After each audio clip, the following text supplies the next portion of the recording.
Hi. When I was a sophomore in college, I was taking courses, I was enjoying it, I was doing well, but I don't think I really got it. I didn't get it until one day I was in the library, and the college library is huge. I was researching something for some course, and I realized, that there was a row. A big row of books. Like maybe 10,000 books, and they were all art books. It was just huge. And I'm thinking, well, I'm taking an art history course, but look what I could find out on my own. And then I did the same thing. There was an aisle of poetry books, and poetry in high school, you read 6 or 7 poems and yada yada.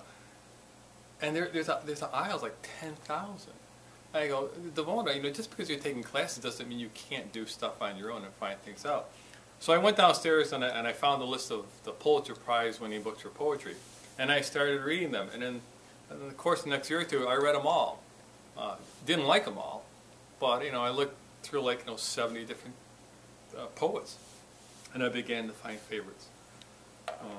And I've been reading them ever since. And one thing I learned is, poetry isn't all about rhymes and flowers and lighthearted, frivolous things. And I just wanted to read you one, not that to prove you anything, but this is a rough poem. And I like it. At one time I memorized it. And it's by Ted Hughes, he writes, some great stuff. I could read you other. But this one is called The Martyrdom of Bishop Farrar. And Bishop Farrar was a real person.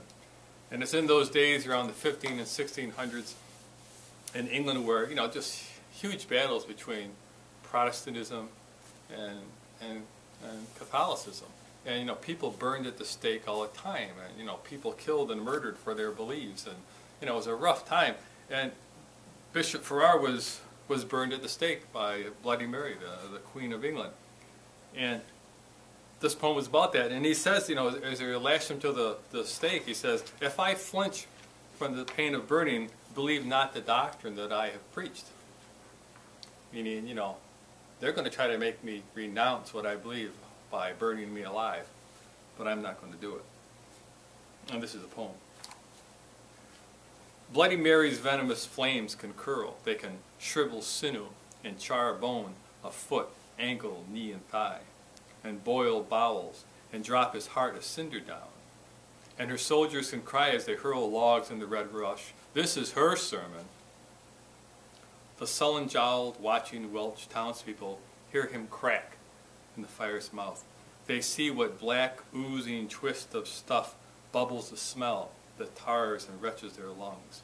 No pulpit of his ever held their eyes so still.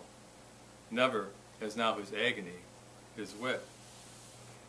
An ignorant means to establish ownership of his flock. Thus their shepherd she seized and knotted him into this blazing shape in their eyes. As if such could have cauterized the trust, they turned towards him and branded on its stump her claim, which was to outlaw question. So it might have been, seeing their exemplar and teacher burned for his lesson to black bits. Their silence might have disowned him to her and hung up what he had thought with their Welsh hats. Who sees his blasphemous father struck by fire from heaven might well be heard to speak no oaths. But the fire that struck here, come from hell even, kindled little heavens in his words, as he fed his body to the flame alive. Words which, before they will be dumbly spared, will burn their body and be tongued with fire, and make paltry folly of flesh in this world's air. When they saw what annuities of ours and comfortable blood he burned, to get his words a bare honoring in their ears, the shrewd townsfolk pocketed them hot. Stamp was not current, but they rang and shone as good gold as any queen's crown. He gave all he had, and yet the bargain struck to a merest farthing, his whole agony. His body's cold kept miserdom of shrieks he gave uncounted, while out his eyes, out his mouth, fire like a glory broke, and smoke burned his sermons into the sky.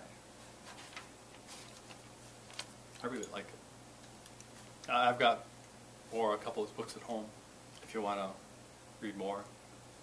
Thanks.